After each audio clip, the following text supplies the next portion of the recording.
एकपटक जेलसम्म पुगेका चर्चित नेपाली सेलिब्रिटीहरू पहिलो नम्बरमा छन् आशिष राणा लाउरे। 2078 पुस महिनामा पोखराको न्यू रोडबाट लागु औषध ब्राउन सुगर सेवन र खरिद बिक्रीको आरोपमा लाउरे पक्राउ परेका थिए।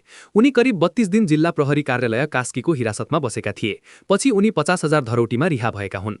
राजेन्द्र खड्गी उनी 2074 फागुनमा मानव बेचबिखन र ओसार पसारको आरोपमा पक्राउ परेका थिए। सांस्कृतिक कार्यक्रमको बहानामा दक्षिण कोरिया मान्छे पठाएर अलपत्र पारेको आरोप उनीमाथि थियो।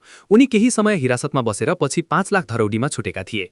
दुर्गेश थापाले ह्यापी तिहार चिसो बियर नामक गीत गाएका थिए, जसमा तिहार पर्वमा बियर पिउने, गाजा खाने जस्ता विषयलाई गीत मार्फत प्रस्तुत गरिएको थियो, जसकारण उनीमाथि उजुरी परेको थियो। पछि गीत हटाएपछि उनी रिहा भएका थिए। सन्दीप लामिछाने क्रिकेटर। नेपालका चर्चित क्रिकेटर र सेलिब्रिटी सन्दीप लामिछाने नाबालिका जबरजस्तीकरणी आरोपमा काठमाडौँ जिल्ला कारागार सुन्धारामा करिब 3 महिना जेल बसेका थिए। पछि उच्च अदालतले उनलाई सफाई दिएको थियो। समीर घिसिङ V10 र्यापरलाई उनका गीतमा प्रयोग भएका शब्दहरू र प्रहरीको पोसाक लगाएर खिचेको तस्बिरलाई लिएर सार्वजनिक अपराधको मुद्दामा ललितपुर प्रहरीले हिरासतमा राखेको थियो।